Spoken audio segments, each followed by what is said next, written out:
మన చంద్రబాబు నాయుడు గారు ఓకే ఈరోజు మన లాగ్లో 5 రూపాయలు పేద మరియు శ్రామికుల కోసం ప్రభుత్వం ప్రవేశపెట్టిన పథకం ఈ అన్నా క్యాంటీన్. ఇక్కడ 4-5 వెరైటీస్తో అద్భుతమైన ఫుడ్ దొరుకుతుంది. ఇంత టేస్టీగా ఉన్న ఈ ఫుడ్ కాస్ట్ ఎంతో తెలుసా? కేవలం 5 రూపాయలు మాత్రమే.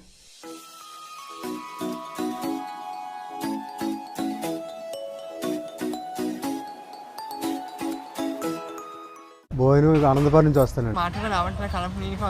నాది డైలీ బిజినెస్. అంటే మార్నింగ్ టిఫిన్ సెక్షన్. తినేసారా తాతగారు?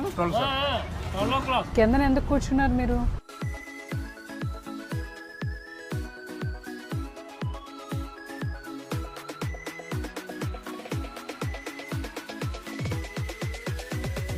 Thank you for supporting my channel. This is Rajeshwari signing off.